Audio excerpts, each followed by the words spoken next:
شوف، إذا رأيت صحافة غربية خاصة فرنسية تبارك أي مسؤول جزائري، بل أي مسؤول مسلم أو عربي، فاعلم أن هذا المسؤول في الحقيقة هو عميل لهم وهو ضد شعبه.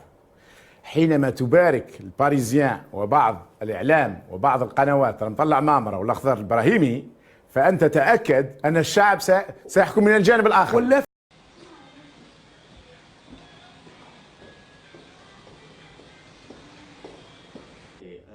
Qui a fait ces massacres?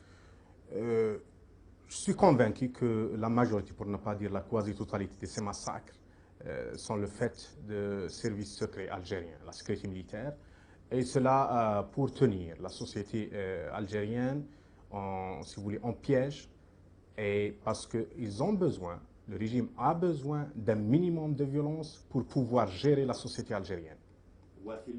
Ancien diplomate algérien en Libye, Mohamed Larbizitout connaît parfaitement le fonctionnement de l'armée algérienne. Dissident, réfugié à Londres, il prépare une thèse de doctorat sur l'histoire des GIA. À partir de 1995, ce n'est plus simplement des groupes infiltrés, mais des groupes complètement retournés. C'est-à-dire qu'on est devenu devant un phénomène de contre-guérilla, de contre-révolution. Le GIA devient un autre bras armé, mais théoriquement islamiste, en pratique fait le travail et atteint les objectifs de la sécurité militaire, c'est-à-dire des régimes algériens. Jean-Baptiste, toi tu es plutôt partisan de la thèse qui dit que ce sont les services secrets algériens qui ont placé des bombes à Paris en 1995.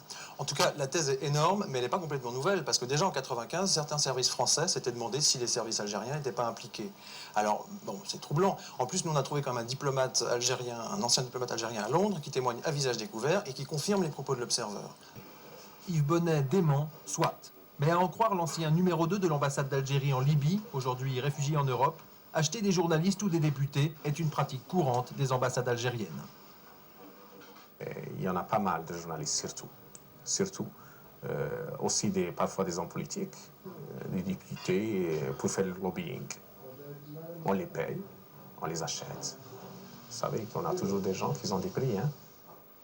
Suivez son regard, les affirmations de l'Observer seraient téléguidées par un pays qui cherche à dresser l'Europe contre l'Algérie. Notre diplomate dissident, lui, confirme les révélations de l'Observer.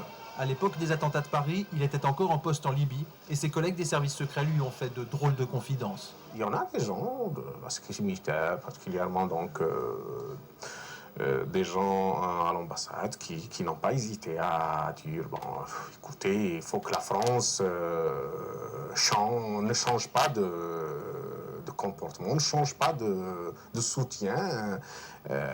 Il faut les faire, les conduire dans un sens donné. Je crois que les bombes, c'était surtout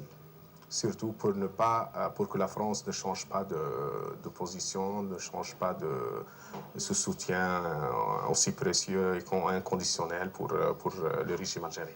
Ce type d'anecdote, c'est susceptible d'être raconté ou pas? Ah non. Ah non, ça c'est... Ne me citez pas, parce que là, ils sont emmerdés, là.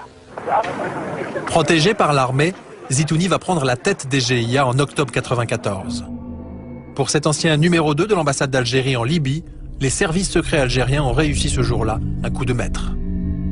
Avant Zitouni, c'était l'infiltration. À partir de l'arrivée de Zitouni, c'est la même mise totale des généraux sur les GIA. شوف، إذا رأيت صحافة غربية خاصة فرنسية تبارك أي مسؤول جزائري، بل أي مسؤول مسلم أو عربي، فاعلم أن هذا المسؤول في الحقيقة هو عميل لهم وهو ضد شعبه.